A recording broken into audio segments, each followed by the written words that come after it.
For the night is dark and full of terrors. Okay, chapters 1 and 2. If you're saying, hey, it looks like a PowerPoint, it is. You're not going to see really these things after today. We're going to do, write stuff like it's a board, because really, again, if you want to learn this, you've got to do stuff that's active. So if you're sitting around thinking, I can read these chapters and get it, no, you can't. Your hand has to move. And the more we move in your hand, the happier we are. Okay? We need the happy move in hand. We do.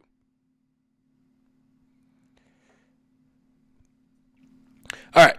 Our friend Alfred Marshall.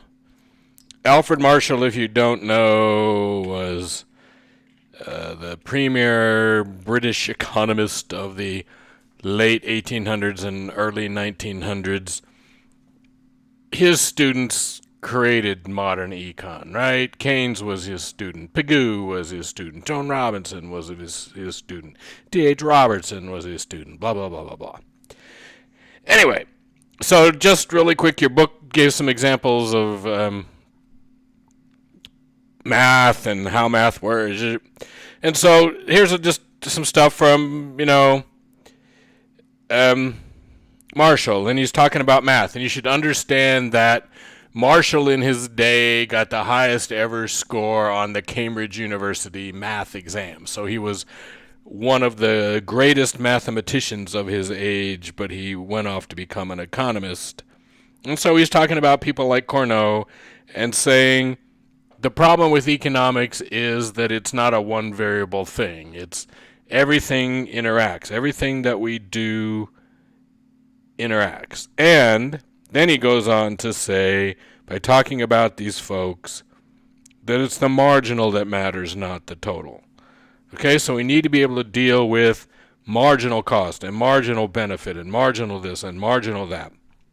And it turns out that marginal is a mathematical concept called a derivative, which we get into starting about chapter 6. And if you don't understand the math, then you don't really understand what you're doing when we're dealing with all these marginal this and marginal that, in my opinion. Okay? So, and Marshall says the same thing. He says it's impossible to get a clear, full view of continuity in this aspect without the aid of either mathematical symbols or diagrams. Okay? So 1890 is the textbook that he wrote. You really have to have all this math stuff to understand economics. Okay. So Marshall had rules on how you should use math, and they're kind of funny. So I thought I'd give them to you anyhow. Use it as a language, not as the engine of inquiry. What that means is, in economics, we do good economics not by starting out with some math equation and then figuring out what the math tells us people should do, but by looking at the world and figuring out something that goes on in the world and then using math to demonstrate that world thing. Okay? If you look at the people who've won the Nobel Prize over the last 10, 15 years, not a one of them did something which is, hey, I had this math idea and here's the result.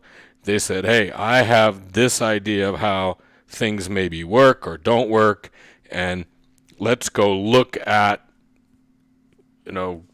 how we might express this and see what the implications are if we do some math around this. Okay? And even in things like physics, Albert Einstein did thought experiments. He imagined the way the world was and then did the math after he already knew what right? Yeah. Math is not economics. Ben Bernanke. Ben Bernanke gave a famous speech when he was chair of the Federal Reserve during the financial crisis that said, basically, lots of modern economists view economics as a branch of mathematics, and he thought that was wrong. I was always taught that math is a tool we use in economics, but economics is not a subset of math. And Ben Bernanke said the same thing. All right. So you keep your math around. You translate. Once you're done, you translate the math into English. In other words, you should be able to explain the result in a meaningful, real-world way. If you can't do that, if you can't sit down and go, this is what this means, this is the implication of what I just came up with. If you can't do that, throw it out. So then we illustrate, again, things that are important in real life. We shouldn't do math to do math. We should do math because we can explain something that's meaningful in the real world. And then he says, burn the math. Now, I'm not in favor of burning the math, and other people are going to come along. Marshall's idea of how things work is different. He read other people's stuff on, there's some evidence that he invented the idea of marginal before the guys who were credited with marginal, the Menger, Jevons, and Valra, that he actually invented it before those guys, but he said things in human terms, not in the math, right? He didn't publish the math. If you don't publish the math, then the next person who comes along has to figure out the math. And maybe if you're Alfred Marshall and you're one of the great mathematicians of your time, then that's easy for you and you don't see the problem. Okay? But anyway, it's a cute phrase, burn the math. Right? We're going the wrong way. How come we're going the wrong way? Don't worry. We're in complete control here. So burn the math. If you can't do 4, if you can't write, you can't explain the math to human beings, right? Most of the time when you're doing an economics problem in this class, and even though you're doing the math, you should be able to explain to your mom or your little sister what the story of the math is, okay? And if you can't do it, you should get rid of it. And he says, look, I did this a lot of times. You shouldn't use math in cases where the English is as short as the math. When you can explain it in words, you don't need the math. We need the math because everything you do is going to bump into the math, which gets you to explain. I had a student once who referred to math econ courses as burning bush courses, because that's how you saw why this was this way. When we say, oh, this is the theory of the firm, you get this. Well, the math shows you, right? The math says, hey, this is the way. Okay, my favorite Alfred Marshall quote is maybe the most important. He said, all short statements about economics are wrong, with the possible exception of this one. It's a great line, and if somebody says, oh, one of your friends is, making an argument with you about, 4 words that they think describes the whole world, you say, Alfred Marshall said, all short statements about economics are wrong, with the possible exception of this one. Because generally speaking, all short statements about economics are wrong. All right. So, classical economists, the Adam Smithies, dealt with aggregate quantities, descriptive explanations. They didn't really need math to describe how economics work, right? But when we get into this marginal world, this marginal cost, marginal benefit, then we need math to be able to do this well, okay? Adam Smith and his buddies, we call them classical economists. When the classical economists invent marginal analysis and start doing the math, then we call them neoclassical. So the neoclassical world is a world where the classical theory has been mathematized. Okay? And this all happened in the late 1870s through the early 1900s, more or less. And then the final transformation of economics is going to happen right after the end of World War II. A guy named Paul Samuelson, who's the second guy to win the Nobel Prize. He should have been first, but the first guy to win first guy was Swedish. So the Bank of Sweden is going to give the Nobel Prize to somebody. And so the first person that they give the award to is a Swedish guy. And so a Swedish guy wins the first Nobel Prize, which is given by the Bank of Sweden, not actually by the Nobel people. But the second person who won the Nobel Prize, who was not Swedish, the first and not a Swedish person to win the Nobel Prize, is Paul Samuelson. And Paul Samuelson's doctoral dissertation was this thing called Foundations of Economic Analysis, where he basically took all of modern economic theory and turned it into math, right? And that's kind of, that word foundation is good.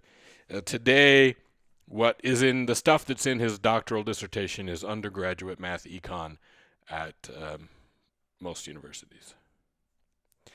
So what is econ? Are we biology, physics, psychology, combination? We're still trying to figure that out. No matter how old economics gets, we haven't figured out really what we are. And so we're kind of a combination. We do things that are in these other disciplines and hopefully make sense of them. All right. Math econ versus econometrics. All right. Hopefully you've all taken or are going to take 441. Or you've taken 262 and you're getting into your econometrics. The trick to good econometrics is that you start with a model. Bad econometricians take all sorts of data and they stick it into a computer and they have the computer figure out what the relationships are and tell them back.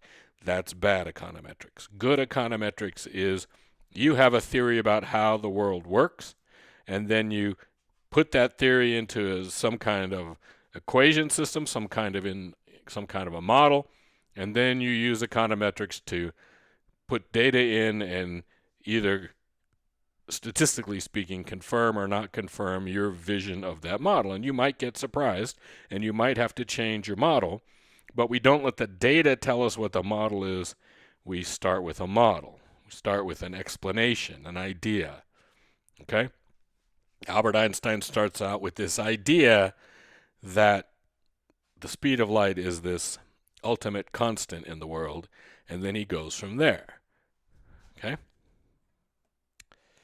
So, the trick to a model is your theory has to give you testable hypotheses.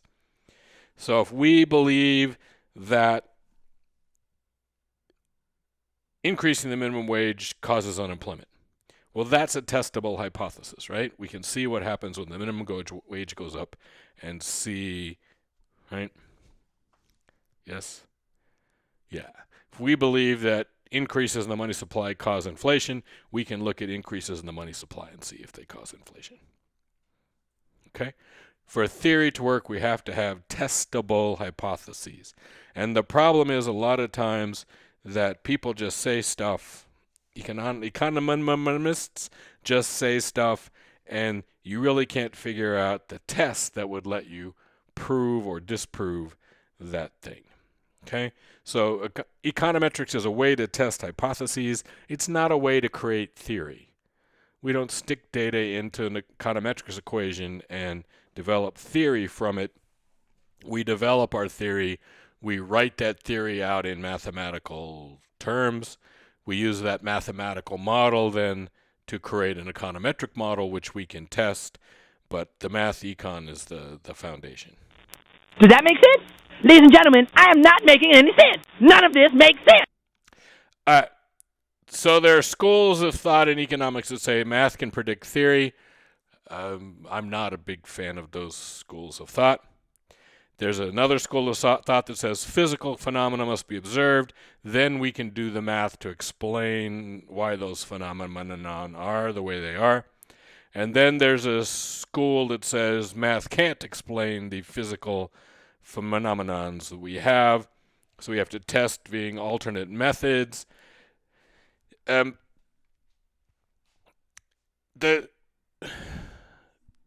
Coast Theorem, right? We have this thing called the Coast Theorem.